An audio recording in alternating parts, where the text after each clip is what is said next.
कक्षा 7 की आपकी जो प्रश्नावली है 9.1 यानी 9.1 एक्सरसाइज जो है उसके अब हम यहाँ पे 8वें वाले क्वेश्चन को बच्चों समझने वाले हैं। यहाँ पे लिखा है कि एक त्रिभुज है ABC, ये आपको दिख रहा है ABC त्रिभुज, ठीक है। ये एक समद्विबाहु त्रिभुज है। समद्विबाहु त्रिभुज का मतलब ये होता है बच्चों की ये आइसोस्केल्स ट्राइंगल है, यानी इसकी कोई दो साइड्स यानी दो भुजा इसकी इक्वल यानी बराबर है, जिसमें AB और AC बराबर बताई गई हैं। AB और AC बराबर हैं, जो कि 7.5 सेंटीमीटर यानी 7.5 सेंटीमीटर लंबी है। और जो BC है, तीसरी वाली भुजा जो बराबर नहीं है, वो आपकी 9 सेंटीमीटर। उसके बाद उन्होंने कहा कि अगर हम A से BC तक ऊंचाई AD, A से इस BC तक हम एक सीधी लाइन खींचें जो कि एक ऊंचाई होगी, क्योंकि यहाँ पर वो 90 डिग्री 90 डिग्री का कोण बनाएगी।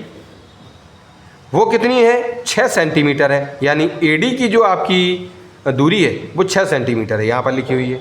तो आपको त्रिभुज ABC का क्षेत्रफल ज्ञात कीजिए। उन्होंने कहा है कि ये जो ABC आपको त्रिभुज दिख रहा है प्यारे बच्चों, इसका जो क्षेत्रफल है यानी कि जो एरिया है वो आपको यहाँ पर बच्चों बताना है। C से AB, अब देखो ये जो C है, उन्होंने कहा इस AB पर भी हम क्या करें, एक ऊंचाई खींचें CE। तो उन्होंने कहा उसकी भी भाई साहब क्या बता देना, जरा उसकी भी लंबाई बता देना, यानी उसकी भी लेंथ बता देना। तो इससे पिछले वाले क्वेश्चन की तरह, 7th वाले क्वेश्चन की तरह, सबसे पहले हम इस वाले त्रिभुज का क्या निकालेंगे, क्षेत्रफल। कहना सर कैसे निकलेगा?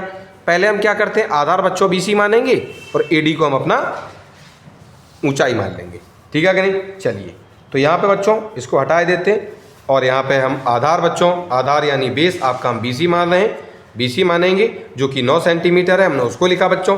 ऊंचाई यानी हाइट हम AD को मान रहे हैं, और वो क्योंकि 6 सेंटीमीटर आपको क्वेश्चन में ही दे रखी है, ठीक है। चलिए, अब त्रिभुज के क्षेत्रफल का फॉर्मूला यानी 1/2 गुणा आधार गुणा ऊंचाई लिखेंगे, यानी area of triangle equals to 1/2 into base into height हम लिखेंगे। इसमें वैल्यूज़ रख देंगे जो जो हमें पता है। 1/2 तो 1/2 ही होंगे, गुना आधार यानी बेस बच्चों हमने 9 सेंटीमीटर माना था, हमने 9 लिखा उसकी जगह। ऊंचाई यानी जो हाइट है बच्चों वो 6 है, तो गुना में हमने 6 को लिख दिया। जो चीज़ें कट सकती हैं उनको काटिए, तो 2 से 6 को आप काटेंगे बच्चों तो आपका जवाब 3 आ जाएगा। और बाद में 9 और 3 का, क्योंकि ये दोनों बचे रहेंगे, इन दोनों को आप गुना करेंगे तो 27, यानी कि बच्चों आपको जो आंसर मिलेगा वो 27 सेंटीमीटर स्क्वायर आपको प्राप्त हो जाएगा, ठीक है कि नहीं। तो एक काम तो हो गया। अब उसके बाद क्या करेंगे कि इसी वाले त्रिभुज में बच्चों अपने AB को हम मानेंगे आधार। चलिए, तो इस नेक्स्ट पेज पर हम देखते हैं कि इसमें क्या क्या लिख रखा है छात्रों हमने। तो इसमें लिखा हुआ है बच्चों कि आपके, तो यहाँ पे बच्चों हम क्या करेंगे यानी एंड यानी और लिखेंगे, क्योंकि अब उसको और आगे बढ़ाना है। तो आधार यानी बेस हम क्या मान के चलेंगे बच्चों, अब आधार मानेंगे अब हम AB को, जो कि है 7.5 सेंटीमीटर, और जो ऊंचाई है यानी ये जो हाइट है, हाइट क्या है, अब यहाँ से सामने से, क्योंकि ये आधार है तो इस पर ये सामने से आपकी ऊंचाई आ रही है बच्चों, और ये CE आपकी यहाँ पर ऊंचाई है जो कि हमको निकालना है, पता करना है, तो उसको हम x सेंटीमीटर लिख लेंगे, ठीक है कि नहीं। चलिए, उसके बाद बच्चों त्रिभुज का क्षेत्रफल का फॉर्मूला होता है, कितना होता है, 1/2 गुणा आधार गुणा ऊंचाई, यानी area of triangle equals to 1/2 into base into height हम यहाँ पर लिखेंगे, ठीक है कि नहीं। अब इसमें आपके त्रिभुज का क्षेत्रफल अभी अभी हमने निकाला था बच्चों 27 सेंटीमीटर स्क्वायर, हम उसको लिखेंगे। बराबर यहाँ है, बराबर लिखेंगे, 1/2 होता है फॉर्मूले उसको लिखेंगे। गुना है आधार यानी ये जो बेस है उसको हमने 7.5 माना था बच्चों, उसके स्थान पर हम उसको लिखेंगे, गुना लगाएंगे।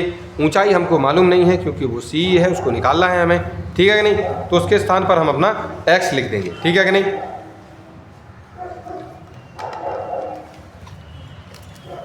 उसके बाद यहाँ पे x के साथ ये जो दोनों की दोनों चीज़ें हैं इनका हम पक्षांतर कर देंगे, और उसको 27 के साथ हम इस ओर भेजेंगे, ठीक है। तो सबसे पहले ये जो 2 है वो यहाँ पे गुना में है, उधर जाएगा 27 के साथ, तो आपके जो है गुणा में हो जाएगा। यहाँ पे भाग में था, वहाँ पे जाके गुणा में हो जाएगा। और ये जो 7.5 है ये आपका गुणा में है x के साथ, तो ये इधर आके डिवाइड में यानी भाग में पहुँच जाएगा, ठीक है जी। चलिए, अब उसके बाद यहाँ पे हम x लिखेंगे, 27 और 2 का गुना करते हैं तो बच्चों 54 आता है, यानी 54, और नीचे 7.5 है। अब हम सभी जानते हैं कि अगर हमें इनका डिवाइड करना है, भाग करना है बच्चों, तो हमें क्या करना करना होगा, कि ये जो पॉइंट है इसको हटाना होगा, ठीक है कि नहीं।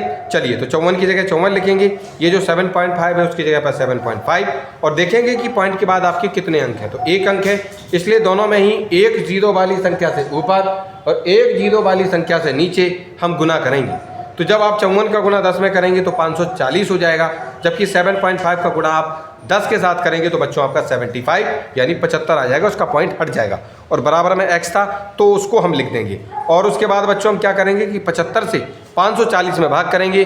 तो यहाँ पे हम क्या कर रहे हैं कि आपका जो है ये जो 540 है, पहले इसको हम सरल किए लेते हैं। आपका ये जो 540 है और यहाँ पे ये जो 75 है, इसको ज़रा हम सबसे पहले 5 से काटते हैं, क्योंकि दोनों 5 से कट जाएंगे। इसको 5 से काटेंगे तो यहाँ पर 15 होंगे बच्चों, और इसको 5 से काटेंगे तो आपका यहाँ पे जो है 108 आएगा, यानी 108 आ जाएगा। अब यहाँ पे हम क्या करेंगे इसको 3 से सरल करेंगे। 3 से इसको काटेंगे तो आएगा बच्चों 5, और इसको 3 से काटेंगे तो आपका ये हो जाएगा 3 और 6 36। बाद में क्या करेंगे 5 और 36 को आपस में ये और ज़्यादा सरल नहीं हो पाएंगे तो इनको हम भाग कर देंगे, ठीक है कि नहीं। चलिए, आप इसको पढ़ेंगे बच्चों 7 बार, यहाँ आएगा 35, 1 0 पॉइंट लगाएंगे, 0 है, 2 बार पढ़ेंगे 10 आ जाएगा। तो ये जो 7.2 है वो यहाँ पर आपका आंसर आया इन दोनों को सॉल्व करने पर, और वो इस तरीके से आएगा।